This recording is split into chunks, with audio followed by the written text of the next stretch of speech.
You can go. Okay. Thank you very much for the opportunity to speak to you guys today, and I'm really thrilled about it because as Greeks abroad, you guys are in a really good position to understand the problem we're going to speak about, the image crisis of Greece, and possibly to do something about it. Now, I just want to warn you in advance that obviously I'm doing this over Skype and I've just lost the connection twice, so if I do lose the connection again, then okay, we'll scrap it and I'll be back for the Q&A. Now, this problem is like a big submarine lurking beneath the surface, and no one's really talking about it anymore, and so it's really good that we can get the conversation kick-started. I've got 5 slides that I'm going to zip through, and this is my low-budget presentation and slide deck. So the first thing is basically, who are we? I'm a political communication specialist. I'm not Greek, I'm actually British-Iranian, but I'm married to a Greek, and I've lived in Athens for several years, and I've been coming to Greece for the better part of a decade. And nearly 2 years ago, some friends and I started Omikron Project, which is a grassroots group, it's an art collective, it's an awareness-raising campaign to tackle a single issue, and that's the image crisis of Greece. So as well as doing lots of media work and some exhibitions and so on, we've made several productions. You can see all of these on our website that I'll give you at the end of the presentation, if we get there. And our best production is probably, our best known production is probably Alex, which is an animated video about this guy, Alex the Lazy Greek. And it got about 250,000 hits on YouTube and shown in France and Germany on national TV and so on. So that did quite well. Now, just to say quickly, there's no company behind us. We don't have any ulterior motives, economic or otherwise. We don't have any budget. We're all volunteers. That's why I'm sitting here talking to you over Skype. Everything we make is free, and anyone who supports the cause can join us. So we meet every week in Athens. Okay, second slide.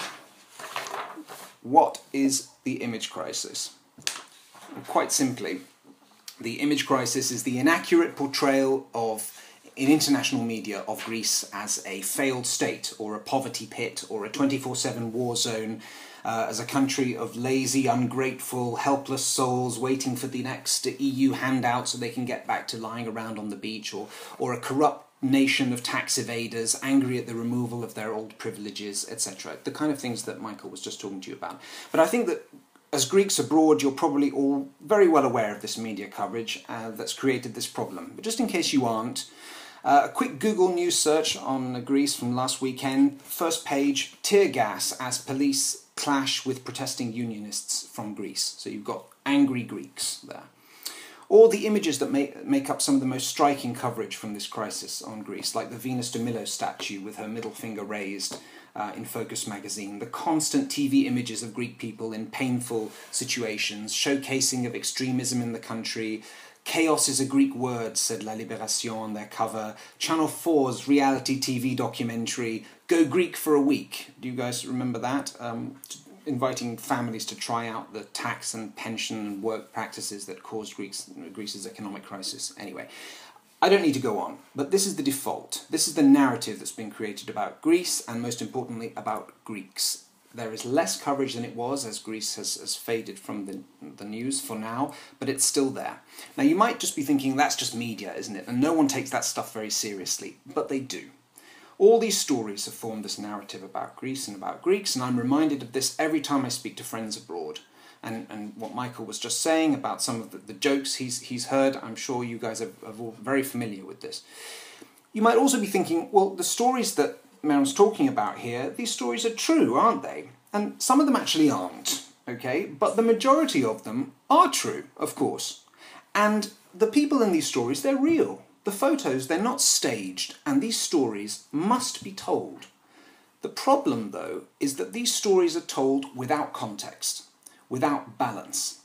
These stories are high on drama, and they're selective with the facts. They take a truth about some Greeks, and in the search for an easy headline, they apply it, willingly or unwillingly, to the whole population, to the whole country. So an international news consumer in Germany or US or Sweden or wherever, they end up thinking all of Greece is like this, when in fact only small pockets of it are, thankfully. So in short, the negative media coverage of Greece, it's not representative of the reality of Greece today. It is true, but it's only part of the truth. So, my third slide. Why is the image crisis so damaging? Now, make no mistake, the image crisis is very real, and it needs to be managed in parallel with reform in Greece, not after. It's not something cosmetic we're talking about, because it has some very real, very dangerous consequences for Greece right now. Consequences that have a devastating economic and psychological impact on everyday Greeks. So we need to focus on it today and not tomorrow, and I'll give you 5 quick reasons why. Number 1, tourism. 1/5 of Greece's economy. 1/5 of the jobs in the country. No one wants to visit a country when they're being told repeatedly how damaged and dangerous it is to go there. Number 2, discrimination against Greek expats and students, like Michael was just talking about. Maybe you guys have experienced it too, that the image crisis affects the reputation of Greeks working and studying abroad, which is an increasing number of people. I know someone personally who just moved to the United Arab Emirates, a Greek guy, and he's getting paid 1/3 of the salary of all his colleagues. Why? Because his bosses believe that Greeks are starving, so they should take whatever they can get.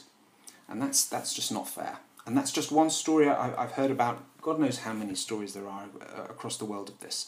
Okay, the third reason why the image crisis is enormously damaging is because today, for better or for worse, many important decisions for Greece are being taken by people outside the country, business people, political decision makers. And if these people have a picture of Greeks as lazy and corrupt and somehow deserving punishment, they're not likely to take their decisions in the interests of the Greek people. The fourth reason is there's a major depression going on here for obvious reasons. So just imagine this image crisis, it has a major negative impact on the psychology of ordinary Greeks. How do you feel as Greeks when you read some of this stuff? So this makes it much harder for people here to find the spirit and determination to deal with and emerge from this crisis which is affecting the country. And when everyone's saying these awful things about you sometimes you end up starting to believe it. And the last reason why the image crisis is really important is because it's a long-term problem. It'll take a long time to fix. There's been 4 years of this negative coverage, and there hasn't been an effective response yet. And the effects of this crisis, the image crisis, will be felt for years after Greece's economy recovers, so we need to start now. So you see, it's very real, and we believe that the image crisis is as worthy of attention as any problem that Greeks are facing today. Okay, my 4th slide. Why is this happening? Why is the image crisis happening? It's not some big conspiracy. The media are not doing this because they're malicious, or there's media manipulation, or because they hate Greece, or anything like that. As a communications professional, let me offer the following few theories about why the image crisis is the way it is. Number 1, sensationalist media. Media is a business. Drama sells. This is not unique to Greece, of course. I'll tell you a quick story. A friend of mine was being interviewed in Syntagma Square about two years ago, and he was being interviewed by a national TV station. And they stopped the interview and asked him, couldn't you be a bit more angry? Couldn't you be a bit more angry? And he said, no, I can't, this is how I am, and they cut the interview and they didn't air it. So that's just an example. I'm sure these things happen all the time, and certainly I have many more reports of this kind of thing. Why? Because it's interesting for people to read that there was tear gas and fights and flames. It's less interesting to explain why people were protesting, what the context is. It's interesting to read about people's pain, but it's less interesting to hear about the lives of everyday Greeks, and who are braving the crisis, getting on with things, or who are resilient. So that's the first thing, sensationalism. Number 2, journalists are time poor. International journalists often don't really understand the intricacies of Greece. They're after something quick. They want to come in, write their story, and get out. So often they choose sources for their stories that are based on the narrative. Now, we work on Twitter, for example, and often journalists come, international journalists, and they're saying, hey, I'm coming to Greece on Monday. Can you take me to poverty? Take me to someone who's thinking about leaving Greece, etc., etc. I have friends that are media fixers there, and they report this and they report the same thing to me all the time. So you see, the narrative defines the story already. Number 3, it's not just the media's fault. Let's not always blame the media. It's our fault. We're undemanding, passive news consumers, and we want our stories in these little bite-sized chunks. without the context so that we think we can understand the world. And the same is applicable to Ukraine, Syria, or anywhere else. And number four, the fourth reason why this is happening is that we believe that shocking stories, they get spread faster. Media outlets are very happy about this. So people in Greece, the international supporters of Greece, they often think they're doing the country a favour by highlighting only the very worst of what happens here. But there's a fine line between showing the reality of what's happening and feeding the media sensationalism machine. So that's the problem, and that's a lot of diagnosis, but I think it's important to go through it because it's not something which is explained, and it's something that some people think is really not that important. Now let's get on to hopefully some of the solutions. What can we do about it? Now there are many ideas out there to tackle this problem, but there is no one best way. And I can show you the way that we, as Omikron Project, are trying to tackle it, and I can explain to you why we think it's more effective. Basically, we believe that people, you and me, everybody, we need to do two things. We need to engage with the negative stereotypes and the stories. In other words, burst the myths, deconstruct their arguments with statistics and stories, provide the context that their stories are missing. That's the first thing. And the second thing, we need to promote the alternative view. We need to show the other sides of the stories. Now, I can give you some examples of how we did this, and I'd encourage you again to go to our website and check it out. I mentioned our Alex videos. Well, the second video of Alex, the first one was defined basically the image crisis as a problem. The second one tried to burst the myth about Greek laziness. And the way we did this, it was a 90-second animated video with a little cartoon character. We used the EU's own statistics. So we looked at literally the numbers from Eurostat on how many hours per week are worked, how much annual holiday do Greek people take compared to the EU average, when do Greek people retire compared to the EU average, etc. And we, I think, quite successfully debunked this theory that Greeks are lazy. So maybe we haven't convinced anyone after that, but at least nobody can say that they didn't get both sides of the story. So that's one of our productions that I think has that two-sided approach of engaging with the negative stereotypes and promoting the alternative view. The second thing that I want, as an example, I want to give you is our grassroots map. We made a map of all of the grassroots movements in the country. We did a study, it took us about 2 or 3 months. And there's about 240 of these in the last version of the map, and the new version, which is going to come out in a few weeks, has got about 60% more, so there's like 400 groups. And this map, we published it online, we pitched it to journalists, we've exhibited it around Europe, and we're trying to, with this map, we're trying to burst the myth that Greeks are somehow the helpless victims of the crisis, and they're sitting here doing nothing. And at the same time, we want to showcase the grassroots revival of the country and give journalists a resource to get in touch with these groups. Now, the response to some of these productions that I'm talking to you about and some of the other things we've done, it's been pretty big, and it really took us by surprise, because we're just a bunch of people in Greece that are trying to do something, anything, to help. And we've received messages from all over the world, from Greeks, from non-Greeks, of people offering support and help. So again, engage with the negative stereotypes, promote the alternative view. But we're not the only people to do this. There's a really good example of an ad for Crete, which I think was done by the Cretan Tourist Board.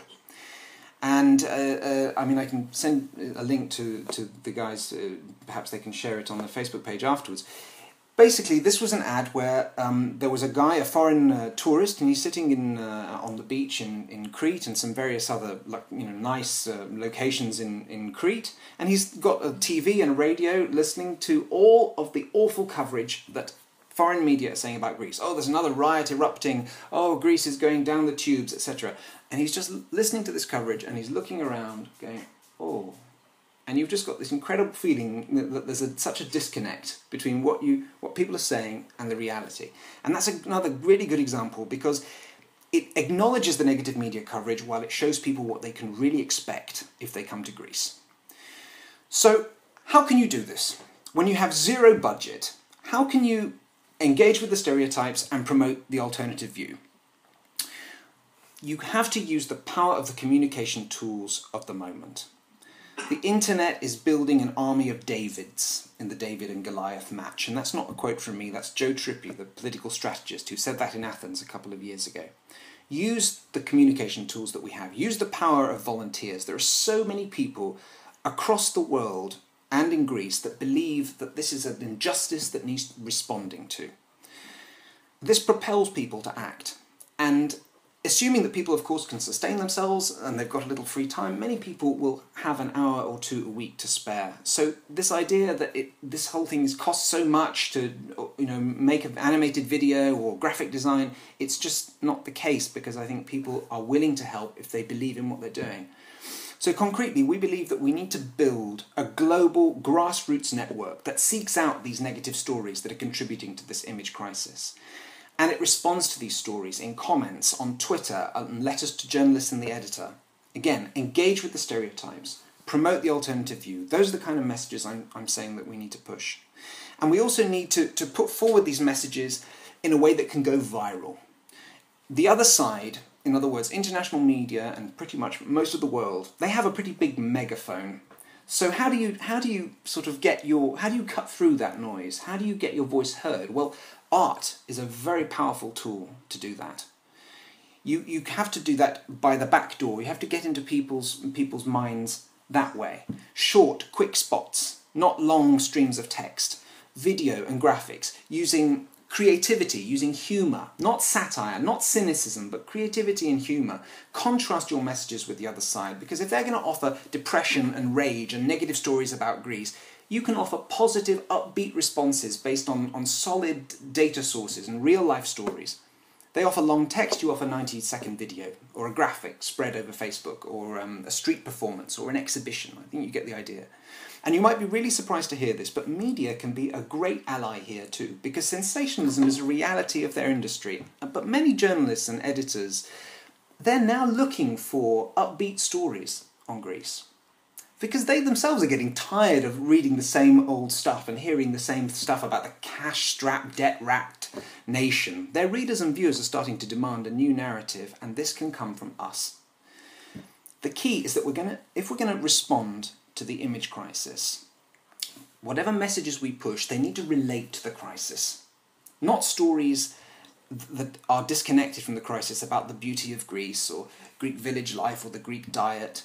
These are important things that need promoting, but this has been done, and it's not a response to the image crisis. We need to pivot from the crisis to our positive narrative. Engage with the stereotypes, promote the alternative view. So this is how we would tackle it. But I really would love to hear your ideas also, and how you would react to some of the things that I've suggested today. Again, as far as Omikron Project is concerned, we meet every week in Athens, so if you want to get involved, please do get in touch, or if you know anybody that does. Our email address is on my last slide, which is info@omikronproject.gr. I hope you'll forgive my very low budget presentation, and get in touch with us, and we can hopefully do something together. Or do your own thing, but we have to do something. Thank you.